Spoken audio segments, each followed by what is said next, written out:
เขาगोराखौ हायाखैमोन नङा होमबा बिराद प्रब्लेम खालामदों हारसिंहाय हायाखै ओइबाराव प्रमद बर'खौ धंस खालामनो ओंखारबोदों जोंनि गेजेराव सासे मुंदांखा दैदेनगिरि रोंखा राखा लिरनायावबो आखा फाखा जेरावबो आखा फाखा आब' अनजालि दैमारि फैदेरनायाव आरो खुनु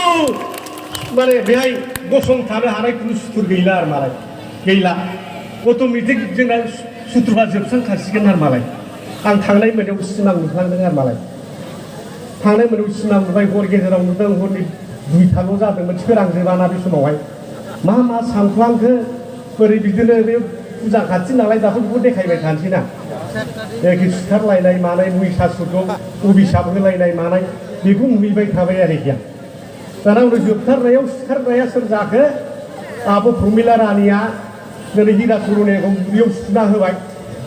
आरो प्रमद बर'खौ आब' अनजालि दैमारि बिखायाव थ्रुब सुना होबाय आरो मालाय जोब्बाय जोंना नङा होमबा आरो जोंहा नैबे रंजानायनि उत्सब फालिनोसै आरो मालाय दा ओंखायनो जोंनि आइजो माहारिया दिनै बिराद बुरजा फैदों बिराद गोजोननाय मोन्दों नोंसिनि आखाइजोंनो देरहासार जागोन पृथिबियाव परिबर्तन लाबोग्रा मानसिफ्रा आइजोफोरानो नङा होमबा आइजोफ्रानो आरो आइजोफोरनि दिनै शक्तिनि थाखायनो गाबोननिफ्राय दुर्गा फुजा जानो नागिरदों आइजोखौ दिनै शक्तिनि प्रतीक हिसाबै दिनै सिबिबाय थाबोदों नङा होमबा दा ओंखायनो बे आइजोफ्रा जोंना थिग जानांगौ आरो मालाय बे 75,000 थाखा जासिब्ला जोंना बे हिन्जावफ्रा बिराद लब जायोना फैसा माबा माबानो आरिनो साख्रिनो नङा होमबा जि थोर मावलायसै ओंखायनो गोसोखौ फाफर दा खालाम नङा होमबा फाफर बादि दाजा फाफरा मा जायो एवगोद्राव बोरैबा दंबाथाय ख्रेब थाङो नङा होमबा बेबादि जानो नांला मालाय फाफर गोसो जानो नाङा जोंना हाग्रामा महिलारिफोरा रावखौबो थगायबोफेराखै आरो थगायनाय नङा होबाय थागोन जेसेबांनाखि हिन्जावफोरनि सेल्फ हेल्प ग्रुपफोर दङ बिटिसि सरकारनिफ्राय डाइरेक्ट होगोन बै एनआरएलएमआथ' थाखाबाय आलदा आलदा बिटिसि सरकारनिफ्राय एक्सट्रायै 25,000 कोटी थाखा होबावगोन रायजो राजाफोर बेखौ सिद्धान्त लादों दिनैहाय सिद्धान्त लादों आरो हिन्जावफोरनि बे माबाफोरनो माने ओंखाम संग्रा हिन्जावफोर अंगनबादि हिन्जावफोर बे जोंना आशा कर्मीफोरनो साइकेल गंफा मबाइल स्मार्ट मबाइल हेल' होनग्रा नङा होमबा बेबादिखौ होजोबगोन आरो मालाय हिन्जावफोरखौ लानानैनो आसनिफोरखौ बानायदों आरो थांनाय बाराव हिन्जावफ्रा माने बारा सुबिदा मोनाखैमोन ओइबाराव हिन्जावफोरखौ बिसि सियारफोरखौ 30% रिजार्भेसन होगोन रायजो राजाफोर हिन्जावफ्रानो बांसिन सुबिदा मोनगोन दा ओंखायनो हिन्जावफोरनि दिनैहाय मास गेदारिं खालामनायनि बाथ्रा रायलायबाय थादों हयथ' नोंथांमोननि समुस्थियाबो खालामगोन ओंखायनो जों हिन्जावफ्रा थिग थादो हौवाफ्राथ' हिन्जावफोरनि सिङाव जानायसो नंगौना नङा हिन्जावफोरनि सिङाव जानायसो आरो बे हाजारखि बेदरुम खालाम नङा होमबा उल्थां फाल्थांबाथ' लगायजाखायो मेरला गोदोसो खोनाद्लाबायोमोन हिन्जावफोरजों बुजाबा 25 थाखा होसे होनानै रायजोआव जुदाबखा थाइसे होना खुलुमलायनांगौ गोदो दाथ' मेरला बुजा खोमायो नङा होमबा नंगौना नङा मेरला बुजा खोमायो रावबो मिथिलायला दा फैसा नांलायनायाबो गैला दा ओंखायनो हिन्जावफ्रा गावबागाव फिसाइफोरखौ नङा होमबा फिसालाफोरखौ आरामसे बुजायबानो जाबायलाय नङा होमबा होमबानो हिन्जावफोरनि भटजोंनो आरामसे देरहाखायो दाथ' जोंना हौवाफोरबो थाबाय जोंना बर' भट हिसाबै एबार 60% जागोन दिनै हारिमु बिथांमोनानो दिनै बुंखाजोब्बाय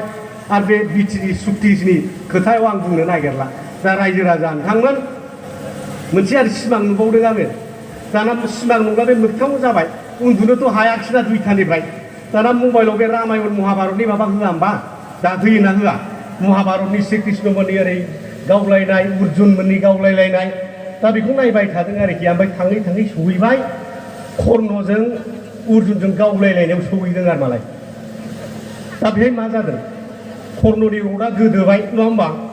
कर्णनि रडा गोदोबाय नारखोबाबो हाला गोदो जे गावनि गुरु परशुरामखौ जे थगायबोदोंमोन नङा होमबा अहंखार जादोंमोन दा बे अहंखारनि साव होजादोंना होजायाखै साव होजादोंना होजायाखै दिनै ओरैबादि सक्ति दंमोन कर्णनाव बे सक्तिखौ प्रयोग खालामनांगौबा पृथिबियानो मावग्लुंलायो नङा होमबा थिर गंसे गावब्लानो पृथिबिया मावग्लुङो दाउ बिरनायाबो थाथ'नांगौ जायो दै बोहैनायाबो थाथ'लायनांगौ जायो बेबादि सक्ति होदोंमोन आरो मालाय बेनो भगबाना ब्रह्माया नाथाय बियो गावनि थिफुदला आखलनि थाखायनो दिनै रडाबो गोदो जाबाय गावनि बाना गावनो नागिरबाबो जोंब्लाव फैयाखिसै थिराव नङा होमबा सेस मेसाव बेयाव अर्जुनजों गावथारजानो गोनां जाबाय आरो मालाय थिग बिदिनो प्रमद बर'आबो दिनै बर' जाथिखौ थगायनायनि सुफुद्ला आखलनि थाखाय जोंनि बर' जाथिनि आलादा रायजो दिनै बड'फा उपेन्द्रनाथ ब्रह्मनि जे सिमां दंमोन आलादा रायजो बड'लेण्ड रायजोखौ दिनै बर' जातिखौ बुङो मास्टार इस्टारनि जेनाखि सिमां दंमोन बेखौ थगायनायनि थाखाय दिनै हाजार हाजार जोहोलावजो माने मुंख्लंफोरखौ थगायनायनि थाखाय आइजोफोरखौ जिनाहारि जायफोर खालामजादों जायफोर मावरिया जादों बिथांमोननि आत्माखौ थगायनायनि थाखाय बे पाप नांगोन आरो मालाय आरो बे रडखौ बियो नारखोनो हाला बिनि रडआ गोदोबाय रायजो राजाफोर दिनै आरो प्रमद बर'आ बिटिसिनि सिफ जानो हानाय खुनु सक्ति गैला रायजो राजाफोर जों देरहाबाय जाथिखौ थगायनायनि पापआ दिनै बेनाव नांबाय बड'फा उपेन्द्रनाथ ब्रह्मआ बिथांखौ सावैदों दिनै मुंख्लंफ्रा 7,000निफ्राय बांसिन दिनै एनडिएफबिफोरनि मुंख्लं एबसु आन्दलननि मुंख्लं बिएलटिनि मुंख्लंफ्रा बिथांखौ सावैदों ओंखायनो बिथाङा मालाबाबो जोंनि रायजो राजानि आशीर्बाद मोननाय नङा फैबाय थानाय बिटिसिनि इलेक्सनाव बेयावथ' मोनसे मोननैनि बारा देरहानाय नङा बे दिनै रोखा जाबाय रायजो राजाफोर बे रोखा जाबाय दा ओंखायनो खुनु गिनांगौ गैला आरो मालाय बे बिराद थगायबावदों नै दाख्लि 10 दिनसोनि सिगां जाबादि माबा जाबाय राजनितिक जाबाय गावखौलायनो बिटिसिनि इन्टारिमशिप बानाय हरसिगोन दिल्लीयाव रायलायहैखोमादों अमित शाहजों सत्येन्द्र गार्गमोनजों माखासे आइबिनि मानसिफोरजों जे गावहा जे इन्टारिमशिप मोनसिगोन गामि गामि हाबनानै बुंदोंमोन आरो मालाय इलेक्सन जाला बिटिसिआव इलेक्सना एमएलए इलेक्सननि उनावसो जाहैसिगोन बेबादि दिनै माने बुङै बिथांमोना दिनै जोंनि मानसिफोरखौबो बिपिएफनि नेताफोरखौनो दिनै साबख' लांदोंमोन आरो मालाय जोंनि रायजो राजाफ्राबो सानदोंमोन दिनैहाय जुदि प्रमद बर'आनो इन्टारिम काउन्सिलाव सिट जाखासिगोनब्ला दिनै बियो बोसोरसे 1.5 बोसोर जुदि सालायनो मोनो हाग्रामा महिलारिखौ गोदो बिटिसि सुक्तियाव दिनै सालायहोनाय बादि दाना होमबा जोङो बिपिएफ जानानै मा खालामबावनो इलेक्सन जाखालाबा सल' भाई प्रमद बर'जोंनो सल' पाल्टाय जादोंमोन आरो मालाय नाथाय दा बिथांनि जानाखि सिमां बिथांनि जानाखि दिनै साननाय बे थांनाय 6 तारिखआव दिनै आसाम सरकारा अल पार्टी मिटिंआव दिनै डिसिसन लानांबाय दिनै डिसेम्बरनि गेजेरावनो इलेक्सन खुंनांसिगौ होननाय लोगो लोगो बिथांनि जानाखि सिमां थेर बेथेर जादों रायजो राजाफोर दुलिसात जाजोबदों हाथफ्ला जादों आरो बे हाथफ्लाया सावन मासनि जुब अखाजों भाद्र मासनि जुब अखाजों दाख्लैनि अखाजों दिनै बोहैलांना ब्रह्मपुत्रआव मा रं जानानै थाखो रावबो सिनायला आरो मालाय बेबादि जानानै दं रायजो राजाफोर बेबादि जादों जों बिपिएफआ सिद्धान्त लादों बिटिसिआव जेरैखि जाया इलेक्सन जानांगौ बे गणतन्त्रखौ जों फोथांफिननांगौ दिनै बिटिसिनि 32 लाख मानसिया मानो न्याय मोना मानो जों जोंनि अधिकारखौ मोना गणतान्त्रिक अधिकारा मानो बेयाव खर्ब जाखो जों आन्दोलन खालामदों रायजो राजाफोर बिपिएफ दोलोनि दाख्लैनि हिनजावफोरनि आन्दोलन हिनजावफोरनि हानजा सुरनाय आरो दिनै सेंग्रा सिख्लाफोरनि बाइक रेलि होनाय आरो दिनै 2 अक्ट'बराव उखै हाबसोमाव सारनाय महात्मा गान्धीनि जोनोम सानाव जाय मानसिया गणतन्त्रखौ गायसनलांदोंमोन जाय मानसिया हारिनि बिफा होननानै दिनै सन्मान मोनदोंमोन जाय अहिंसानि पुजारीमोन बिथांनि जोनोम बारायाव जोङो बे हांगार स्ट्राइकखौ खालामनायाव आसाम सरकाराबो थर गिनानै सिद्धान्त लानांदों रायजो राजाफोर बे देरहानाया जोंनि बिपिएफनिल' देरहानाय नङा बे देरहानाया हाग्रामा महिलारिनि देरहानाय नङा बे देरहानाया गणतन्त्रनि देरहानाय रायजो राजाफोरनि देरहानाय रायजो राजाफोर थर गिनांदों जोंनि बिपिएफनि आन्दोलनखौ नङाबा इलेक्सन जालामोन प्रमद बर'खौनो दिनै सर्बानन्द सन'वाल हेमन्त बिश्व शर्मा माने खायदा खालामबाय थानो हादोंमोन जे बोरैबा इन्टारिमशिप खालामनो हायो नङाब्ला गभर्नरखौ जाबसिन मावनो हायो नङाबा मडेल कड अफ कन्डाक्टखौ बोखारनानै बिटिसिनि गणतन्त्रखौ दिनै सिफायनानै हाग्रामा महिलारिनि दिनै माबाखौ क्षमताखौ धंस' खालामनो जेसेबां सिमां सुजुदोंमोन बे गासिबो धंस' जालांजोब्बाय आरो मालाय दाख्लि एथम गावलाबायबाय एथम गावबाय एबसुआ एथम गावदों इउपिपिएलआ बिसिना मामोननो हेमन्त बिश्व शर्माया बुंहरदोंमोन प्रमद बर'खौ जे 7 तारिखआव जों डिसिसन लासिगोन नोंथांखौनो इन्टारिम काउन्सिल होनो थाखाय जोङो थिग खालामखाबाय जोंनि पार्टियाव होनदों आरोमा बिजेपिआव बेबादि जादोंमोन आरो मालाय दा बिदिखायनो बिथांमोना मा होनदों एथम बस्ता कि बस्ता एबसु अफिसाव एथम कि एथम इउपिपिएल अफिसाव बिथांमोना गावजों गाव मोखांजों मोखां लाहाखि बेबो बेखौ जेबो बुंनो हाया बेबो बेखौ जेबो बुंनो हाया मोखांजों मोखां गल' नायनानै थालायबाय थादों आरो मालाय रायजो राजा जेबो नङा बम गावनायनि मोनसे राजनिथि लाबोदों बम गावोब्लाना मा जायोनो मानो बम गावलायखोब्रा माबा मोनसे मोनबा थाब मिथिलायो आरो मालाय बे आदाया आंनाव सोंहरबाय मा जादोंब्रा मा मोनलायखो बिफालाय बैबो सोंसै मा जादोंब्रा अट'मेटिक बे मिथिं नांलाया मा नांला लेक्सार होनाङा बे माबाया इनफरमेसना स्प्रेड जायो आरो एक सेकेन्डआवनो नामदों आरोना जों जेरखम आइटि सेल होना होमबा बे जाबाय बम सेल जाहैदों बेनि नामा बम सेल बे गावफुंनानै थाब थाब मिथिहोनाय आरो मालाय मा मोनलायखोब्रा होनसै नङा होमबा होमबाना खोन्थानोसै एरखम जादों एरखम जादों जेबो गोदान बुस्थु गैया दाख्लैनि 7 तारिखआव जे डिसिसन लादों बे बर'फ्रा मोनखाजोबनाय एस'सियेट अफिसियेल लेंगुवेजआ गोदो 1985 नि दिनै 16 जुलाइआव बै समाव हितेश्वर शइकिया जेब्लानाखि चिफ मिनिस्टार जायो कंग्रेसनि बिथांमोनानो गेजेट नटिफिकेसन असाधारननि माबा होनानै बुंलांखादों साबस्टेन्सियेल बड' पपुलेसन थानाय जायगायाव दिनै बर' रावखौ बाहायनो हागोन होनना लिरना गालांखानाय जों बाहायलायनांगौल'सो बेखौ गोदान लाबोदों बिटिआर सुक्ति खालामदों नंबां जाबां जिनिसखौ दिनै जों मावबाय होनना बम गावफुबाय थानाया बेसेबां लासिंसिं बे बेसेबां लासिंसिं रायजो राजाफोर दिनै बुरबकसो जागासिनो दङ दिनै दैसफोराव थाग्रा दिनै माखासे बामोन मानसिफ्रा बर' जाथिखौ मिनिदों मोनखानाय जिनिसखौ बाहायनानै लानो रोङा ट्राइबेल बेलग होदों बेखौबो बेंथानानै लानो रोङा मा बुरबक जाथि बेलाय होननानैसो दिनै सिनायथि जागासिनो दं रायजो राजा नोंथां रंजानांगौ गैया गासिबो जाखाजोबबाय मोनसे जिनिसखौ खेबसे नटिफिकेसन होनांगौ 1985 आव खालामबाय खेबसे आरो 1990 माबायाव 2016 खेबसे खालामदों एस'सियेट अफिसियेल लेंगुवेज बै समाव तुरुंग गैया होनलांलायबाय बै समाव जों एबसु खालामजोबोमोन आरो दा नै बिटिआर एखौ लिरनानै लाबोबाय बे एखे जिनिसखौनो मा जाखो बे मा जाखो जेबो गोदान जिनिस गैया रायजो राजाफोर जेबो गैया एनडिबिफोरखौ थगायथारनायल' प्रमद बर'आ भारत सरकार आसाम सरकारनिफ्राय कौटि कौटि थाखा लाबोनानै बोरैबा एनडिएफबिखौ धंस खालामनो हायो बेनिसो सुक्ति बे रायजो राजाफोर बेनिसो सुक्ति जेबो नङा बे स्कुल कलेजखौलाय दालाय बानायाखै हाग्रामा महिलारिया बानायाखै बड'लेण्ड इउनिभार्सिटि बानायबाय मेडिकेल कलेज बानायबाय CIT बानायबाय नोंथांमोननि बिजनियाव मिलिटारि स्कुल बानायदों काजलगाव फरेस्ट स्कुल बानायदों उदालगुरियाव इन्जिनियारिं कलेज बानायगासिनो दङ हेलिपेड बानायबाय उदालगुरियाव क'क्राझार ग्रिन फिल्डआव हेलिपेड बानायबाय हेलिकप्टार गाखोलायनो मोनसे जोङो रुपसियाव कुन ब्रिटिश आमोलनि एयारपर्ट बे एयारपर्टखौ दा बानायफिनजोबबाय बिरनोल' बाखिसै होमबा इसिग्राब खामानि मावसेयावबो दिनै जेबो मावाखै माब्रै बुंनो हायो बे दुलाराय बर' फरायसा आफादनि माखासे नेताफ्रा गावस्रा दा जेबो खामानि मावनो गैया बे जयन्त नोंथांमोननि बे चिरां डिस्ट्रिक्टनि बिथाङा बे कमिसननि माबा जादों नालाय दा गामि दानख'ग्रानि नेता जादों नालाय दा बेखौ गामियाव बिबार माला गानहोबाय थादों आरो मालाय बर' गामियाव मानो हाबहैनांगौ बैसोरखौ बुङैना खोला थांना बुङै नङा होमबा आपनालोके आमार बिटिसि रिजार्भ नालागे होनैथां मानो गामि रिजार्भआवसो मानो हाबलायबाय थादों सोरखौ बुरबक खालामदों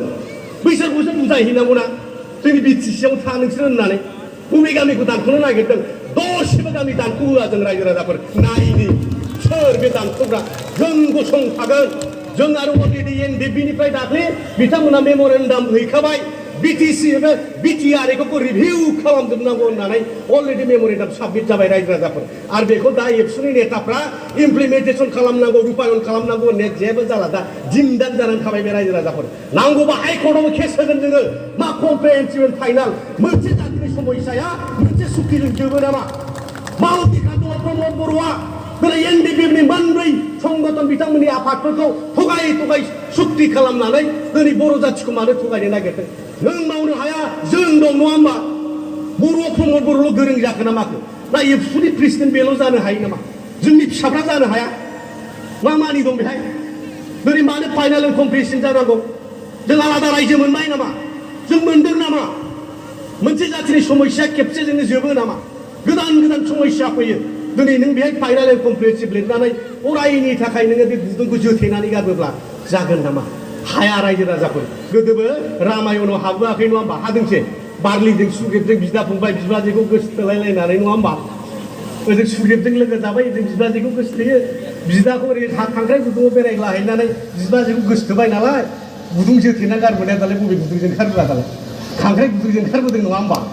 बेबादिनो जोंनि बर' हारियाव जोहोलावनि अभाब गैया रायजो राजाफोर जोहोलावा उजिबाय थागोन रन्जन दैमारि उजिबाय थागोन जोंनि गेजेराव बड'फा उजिबाय थागोन रायजो राजाफोर जोबनाय नङा दा बेबायदि प्रमद बर'आ दिनै बर' जाथिखौ धंस' खालामनायनि अधिकार गैया बिनि थाखाय जों गसंगोन आरो गसंलांबाय थागोन दिनै आसामाव मानसिफ्रा सेन्सास खालामदोंनो सेन्सास खालामदों मानसि गाज्रि गाज्रि नागिरबाय थादों दा बिनि गेजेराव प्रमद बर'आ 3 नाम्बाराव गोग्लैदों आरोना 3 नाम्बार 1 नाम्बाराव जाबाय बदनपुर सुखनफोर बे राजबंशी दाहोननाय बादि मानफोरखौ लेंबोनानै गाग्लोबहोनाय आसामखौ मालायनि आखायाव होनाय मानफोरनि रायजो सासन जादों बै समावहाय आरो दिनैहाय सराइघाटनि जुद्ध बे जुद्धआव लाचित बरफुकना बिमायखौ थिनदोंमोन दावहाखौ नेतृत्व होनो थिनदोंमोन माबा माबि खामानि मावनो थिनदोंमोन नाथाय बे समावहाय ममाय तामुली बरबरुवा होननाय जे लाचित बरफुकनि बिमाया जेबो मावाखै दिनैहाय बे लाचित बरफुकना गावनि लोमजानाय देहाखौ लानानै गावनि फारखंखौनो नावआव बसायनानै दावहा नांदों दिनै बे दावहायाव देरहादों रायजो राजाफोर आरो बिमायखौ देशनि थाखाय देरसिन मानसि नङा गाज्रि मानसि बेबादि मानसिया समाजाव थांनो अधिकार गैया बेबादि बिमायखौ थबस' दानस'दों रायजो राजाफोर बे जाबाय 2 नाम्बार गाज्रि मानसि आरो जोंनि बर'फोरनि गेजेराव दा मा जादों बेबो जाथिखौ थगायग्रा नङा होमबा दा ओंखायनो 3 नाम्बार गाज्रि आरो जोंनि बिटिसिआव जोंनि बड'लेण्डआव 1 नाम्बार गाज्रि मानसि होनोबा बे प्रमद बर' रायजो राजाफोर बे जाबाय जोलैनि हांगार रायजो राजाफोर जोलैनि हांगार आरो बे मानसिया जोंनि बड'लेण्डआव थानो समाया रायजो राजा ओंखारगोन बेयाव थानो समाया बियो गासिबो थगायजोबनाय बेना जिबनानो थगायनाय बेना गोदोबो माने कलेजाव फरायनाय समाव माने माबा एनडिएफबिनि 2 नाम्बार फैसा खांग्रामोननो गावनो खोन्थाना लादों जोंनो गावनि लोगोआलायनो फैसा लायनो थांनायाव हमजादों उनावसो एनडिएफबि होनना खोन्थादों देट मिन्स नोंबो एनडिएफबि नंगौना नङा नोंबो एनडिएफबिमोन बै समावहाय 2 नाम्बार एनडिएफबिनो आरो मालाय बे आरो दाख्लै मा जाबाय जेलानाखि नमिनेसन होयो जों जेलानाखि एबसु अफिसाव ज' थालायो बड'फा हाउसआव क'क्राझाराव गावखौ बिएससि पास होननानै लायोमोन बिएससि पास खिन्थु दाख्लै मा खालामखो बेलाय नमिनेसन होनायाव हायार सेकेन्डारि पासनो हायार सेकेन्डारिल' पास बियो जों हले BA pass BSc pass DElEd pass गासिबो पास दा मा जागोन बे इलेक्सनाव जेनेबा एलपि मास्टारबो होथावा मुथावा जाबाय दा जाबाय एलपि मास्टार साख्रिखौ पिउ पासजों मोनला दाना मोना नोङो एखे टेट पास जानांगौ डिएलएड पास जानांगौ होनबासो नोङो एलपि मास्टार मोनो माबादि खाजेराव सोलिगौ मानसियालाय मा खाजेराव सोलिगौ बियो थगाय जाबोगासिनो सार्टिफिकेटबो गैया जेबो गैया आरो हिन्जाव लानायावबो थगायबाय सोरबा आगोलाव कलेजाव फरायबा सोरखौबा गोसोथोयोमोन बेखौबो थगायलायबाय हारसा हिन्जाव लालायबाय नङा होमबा लायाखै हारसा हिन्जाव नालाय दा बिदिनो आरो गासिबो थगायनाय रायजो बिनायनि नामावबो दिनै बर' हारिनि साफ्रोमबो व्यक्तिखौ गामि न' हाबनानै थै लाबाय एबसुनि सेंग्राफोरनिफ्राय थै पेकेट मोनसे बख' होजोबबाय हरबाय एनडिएफबिनि नेताफ्राबो थै होबाय हरबाय बोरो बे थैनि बेसेना बहा थांखो दाना बड'लेण्डनि थाखायसो हरदोंमोन आलादा रायजोनि थाखायसो बे थैखौ हरदोंमोन जोङो क'क्राझाराव आंनि थैखौ बख'ग्रोदों रायजो राजाफोर क'क्राझाराव आं जेनेरेल सेक्रेटारिमोन क'क्राझार जिल्ला एबसुनि आंनि थैखौ बख'ग्रोदों हरबाय बोरोथो रायजोआलाय जाबाय बोरो एबसुआव थानाय समाव 25 दिन जेल जादों 25 दिन जेल जादों मा मोनखो जेल जानायनि बिनिमया दा बेखौ लाना रंजानांगौ आङो बेखौ लानानै रंजानांगौ सोरबा एनडिएफबिनि 9 बोसोर गाहाम जेल जानाय सोरबा 10 बोसोर गाहाम जेल जादों बांलादेशआवनो बिथांमोननि आत्माया गोजोनगोन दा रायजो राजा बे टटेलि प्रमद बर'आ सासे थगायसुला होननानै बुङोबा बर' जाथियाव बे 1 नाम्बार खुनु नेताफ्रा थगायबोफेराखै खुनु नेता थगायबोफेराखै गुरुदेब कालिचरननिफ्राय आरम्भ खालामनानै समर सरन मोनाबो बर' जाथिया दिनै रायजो बिनो सोलोंनांगौ राजखान्थियाव बाहागो लानांगौ होननानै बर' जाथिखौ दिनै राजनितिक फोरोंलांदों सतीश चन्द्र बसुमतारी मोनहा दिनै थुनलाइ आफाद दादों बै समाव बिबार मुगा अलंबार मुगा माबा माबि खालामनानै बर' थुनलाइखौ फेहेरदों बिथांमोननि भान्दारिजोंनो दिनै बर' रावा भारतनि संबिजिरनि 90 सेडुलाव हाबनानै दङ रायजो राजाफोर सोरबा थगायफेरदों बर'आव रावबो थगायाखै बै समनि एबसुनि नेताफ्राबो थगायाखै सानसुमा खुंग्रा बड'लेण्ड शब्दखौ गायसनजेनदों रायजो राजाफोर आरो बे मानसिया नोंथांमोननि बिजनिनि मानसि बड'लेण्ड सोदोबा बै समाव मख'जानाय सोदोब नङामोन दिनै भारतनि संबिधाना बड'लेण्ड सोदोबखौ दिनै स्वीकृति होनांबाय दा बे मोनसे गायसनजेननाय रायजो राजाफोर दिनै बिटिसि मोनदों बिनि बाउन्डारिखौ बोनानै लादों जोङो हा बायबाय जों बेरा दुमनानै लादों नाथाय बे बेराखौ जोसिनानै बेहाय माने गुबुन हारिखौ हाबा माने गुबुनफोरखौ माने मोसौ थोसौ हाबहोनाय सोरबेलाय बे जाबाय प्रमद बर' रायजो राजा नोंथांमोन दा ओंखायनो दिनै बर' जातियाथ' सिद्धान्त लाखाबाय 80% बर'नि भट जाखागोन बे साइडआव रोखा जाखाबाय आरो बिनि सिमाङा मामोन गभर्नर खालामनांगौ आरो बे गभर्नर रुलजों हाग्रामा महिलारि 17 बोसोरसो रायजो खुंनाय बे रायजो खुंनायाव जेसेबां दुर्निति दङ जाख्ल'नाय दं बेखौ दिहुनजोबनानै हाग्रामा महिलारिखौ जेलाव सोनायमोन बेरा जेलाव सोनायमोन नाथाय दिनै 5 मास फुरा जानानै दिनै आरो 6 मास जानोसै हयथ' सानबासोल'सै नङा होमबा আজি 20 तारिख 21 तारिख 22 तारिख তো কিমান আছে 5 দিন মাত্র বাকি আছে গভর্নর রুলার আর মুকলি যাব ওই 5 মাহ আর 20 দিনত 5 মাহ বা 22 দিনত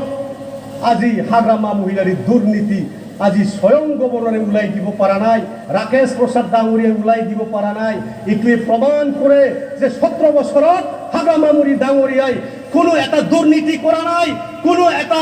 ভ্রষ্টাচার করা নাই কোনো একটা খিলিমিলি করা নাই বিটিসি নিখাভাবে আজি শাসন চলাই আছে এটুয়ে প্রমাণ হইছে আমি আজি সার্টিফিকেট পাইছো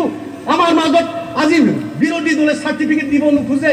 অকলে বেয়া মানুহ ক'ব খোজে বেয়া কাম কৰিছে বুলি ক'ব খুজিছে কিন্তু এই 6 মাহ গভর্নর শাসনত আমি সার্টিফিকেট পালো বিপিএফ দলে সার্টিফিকেট পাইছে হাগ্রামা মহিলা ডাঙরিয়া সার্টিফিকেট পাইছে যে হাগ্রামা মহিলা ডাঙরিয়া আর বিপিএফ দলে যে আজি বিটিসি 17 বছর নিখাভাবে আজি শাসন চলাই আইছে কার্যভার গ্রহণ কৰিছে রাইজে উন্নতি হইছে রাস্তাঘাট হইছে ডাঙর ডাঙর school college university medical college হইছে এইটোই প্রমাণ হইছে खोनानो হয় এইটোই প্রমাণ হইছে बारा गोलाव बुंला बाथ्राफ्रा बेनोखासै नङा होमबा जावले जावख्रां खालामबाय थाबा बोरैबा उसुबिदा खोनायो दिनै प्रमद बर'आ मोसौ बोरायबादि जेनसिगोन आरो मालाय रायजोफोरा मोसौ बोरायबादि मिथिबाय मोसौ बोरायबादि आरो बे पुस मासनि मोसौ दामब्राफोरजों खारफादलाबायनानै लावखारफ्रा नागिरनांबा रागा जोङोना बे साला बहा दङ